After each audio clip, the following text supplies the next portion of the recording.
Horror कहानी मुर्दा सराय। वह यूपी के गाजीपुर जिले के नई बस्ती गांव था, जिसके दक्षिण दिशा में एक कोट यानी टीला था। वहां एक कुआं और विशालकाय पीपल का वृक्ष भी था और अक्सर दूर दराज से मुर्दों को लेकर आने वाले रात्रि होने पर यहाँ ठहरते थे। शायद इसी वजह से यहाँ लोगों ने इसका नाम मुर्दा सराय रख दिया होगा। सराय का अर्थ ही होता है छावनी, ठहराव। खैर, ये तो हुई इस जगह की भूमिका।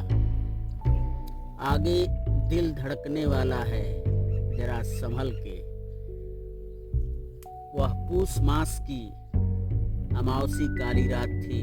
वह 8-10 आदमी थे, जिसमें 4 व्यक्तियों के कंधे पर वह मुर्दा था।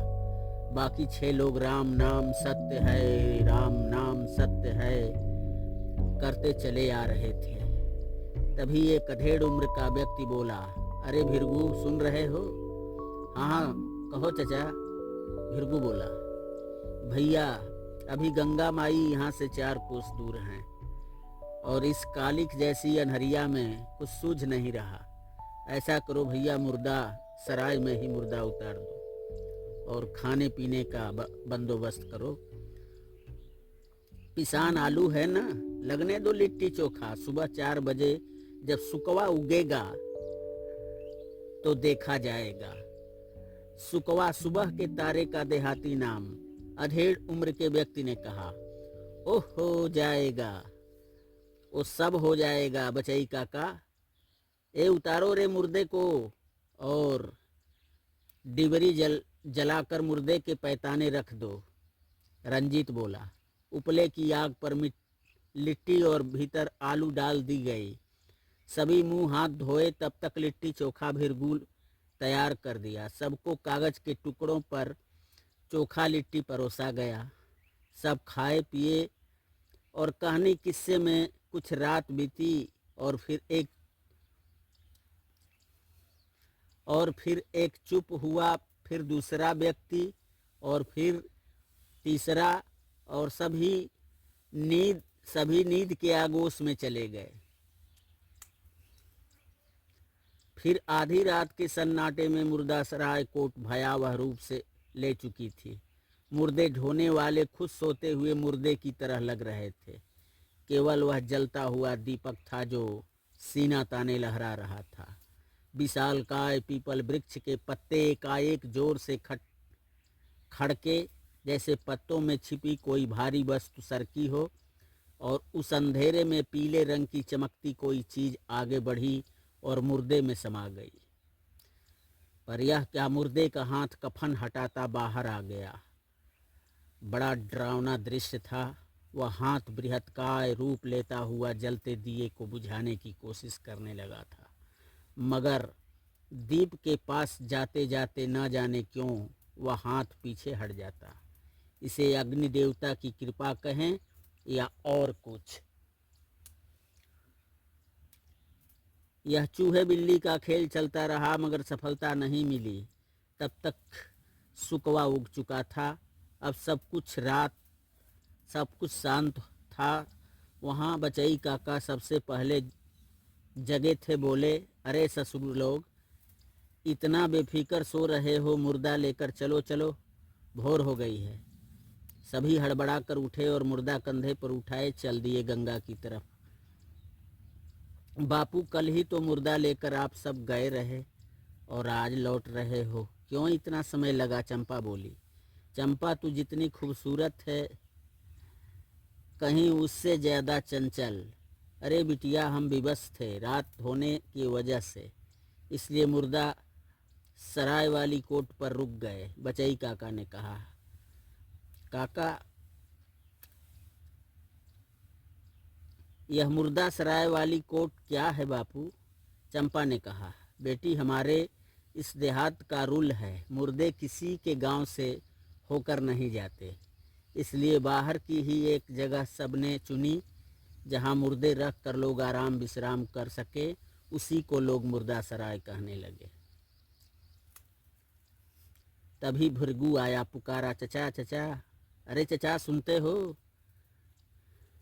हाँ हाँ बोल भृगु, क्या बात है? बचई काका बोले। अरे चचा, सरजू की तबीयत खराब है, लगता है नहीं बचेगा, भृगु ने कहा। उसे क्या हुआ भैया? भृगु, वो तो ठीक ठाक था, कल ही तो हमारे साथ विदेशी शाह की मैयत में गया था। हम सब उसकी अंत्येष्टि करके आज ही लौटे हैं, हड़बड़ाए हुए से बचई काका बोले। हाँ चचा, पर उसकी तबीयत ज़्यादा खराब है, भृगु बोला। ठहर चलता हूँ। अच्छा भृगु बेटा, तू चंपा को चाहता है ना? बचई काका बोले। हाँ चचा, मैं चंपा को चाहता हूँ, पर वो मुझे चाहती भी है या नहीं? भृगु दरवाजे के बाजू पकड़े खड़ी चंपा को देखते हुए बोला। चाहती है भृगु, बचई काका दरवाजे पर खड़ी चंपा को रुख करके बोले। चंपा शर्मा कर घर के भीतर भाग गई थी। चल सरजू को देख लें, बचई काका ने कहा, और दोनों चल पड़े थे सरजू के घर की तरफ। और उसके दरवाजे पर लगी भीड़ को देखकर दिल धड़क उठा था। बचई काका और भृगु के मन में अनहोनी के भाव उपजने लगे थे। वही हुआ जो मन ने कहा। सरजू चल बसा था। उसकी माँ जार बेजार यह कहती हुई रो रही थी, बचवा हमारी है कहत चल गई, हाथ और दिया, हाथ और दिया, हाथ और दिया। सारे गांव में शोक की लहर थी। सरजू को कफन में लिपटा गया और हरे बांस की टिकटी पर लिटाया गया। फिर रस्सियों से बांध कर सभी उसकी लाश उठाए, राम नाम सत्य है करते हुए अंत्येष्टि के लिए गंगा की तरफ चल पड़े थे। आज पहले दिन का चांद दिखाई ही नहीं दिया था। आज भी घूप अंधेरा था। राम नाम सत्य है का नाम लेते लोग आगे बढ़ रहे थे। फिर वही स्थान, वही अंधेरा और खामोश मुर्दा सराय का टीला।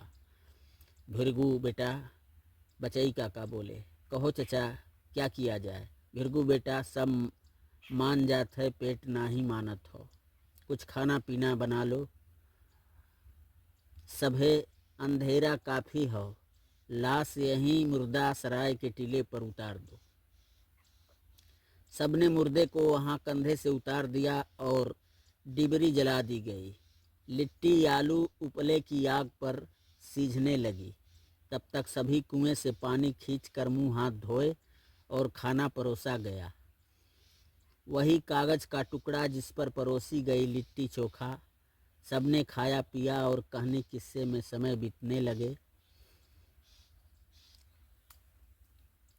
और धीरे धीरे फिर नींद ने सबको अपने आगोश में लेना शुरू कर दिया। झरकती हवा सबको सुला गई। आधी रात का सन्नाटा। मुर्दा सराय वाले विशालकाय पीपल वृक्ष के भीतर एक अजीब हरकत और पत्तों के झुरमुट से बाहर को आती एक तार के समान चमचमाती वस्तु जो आगे बढ़ती है और मुर्दे में दाखिल हो जाती है और सरजू की निर्जीव लाश में हरकत आ जाती है। तभी कफन को हटाते खौफनाक दो विभत्स हाथ प्रकट होते हैं जो बृहत्काय रूप लेते हुए जलते दिए की तरफ बढ़ते हैं। तभी रंजीत की निद्रा टूटती है। वह देखता है कि एक भयानक लंबा हाथ दिया बुझाने की कोशिश कर रहा है। वह चीखता है मगर बकरी के मिमियाने जैसा। वह अपनी तरफ से पूरी ताकत लगाकर चीखता है, फिर भी कोई नहीं जागता न सुनता। और अब सरजू की लाश बांस की टिकटी लिए खड़ी हो जाती है। मुर्दा सराय की धरती में भूचाल आ जाता है। लाश पीपल वृक्ष की तरफ बढ़ती है। तभी बचई काका की नींद खुलती है। वह देखता है रंजीत कुछ कहना चाह रहा है मगर कह नहीं पा रहा है। वह उसे झकझोरते हुए कहते हैं, रंजीत बेटवा, क्यों, क्या हुआ? काका, लाश उधर जा रही, डरा डरा सा रंजीत बोलता है। बचई काका सब समझ जाते हैं। तो ये है माजरा। अरे ससुरा उठो, लाठी उठाओ। बचई काका दहाड़ उठे। सभी अपनी अपनी लाठी लेकर तैयार होते हैं। रंजीत, तुम डिबरी लो और भृगु बेटा, तुम सब पूरी ताकत से लाठी मारो सरजू की टिकटी वाली लाश पे ताकि वह गिर पड़े। बचई काका बोले, जी चचा, हम तैयार हैं। सभी एक साथ बोले, मारो, बचई काका बोले। और बचई काका का आदेश मिलते ही सबने लाठियां बरसाई और एक भयानक चीख के साथ वही तार जैसी चमकती वस्तु सरजू के टिकठी वाली लाश से बाहर निकली और मुर्दासराय के उस टीले वाले पीपल के झुरमुट में गुम हो गई। वह चमकती सी चीज क्या थी चचा? भृगु ने पूछा। बेटा, इस मुर्दासराय के टीले की कोई बदरूह, इसी ने सरजू को मार डाला।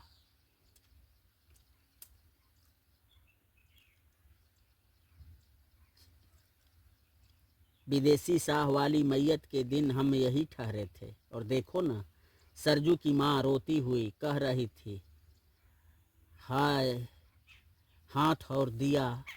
मतलब ये है डिबरी और मुर्दासराय वाले पिशाच का हाथ।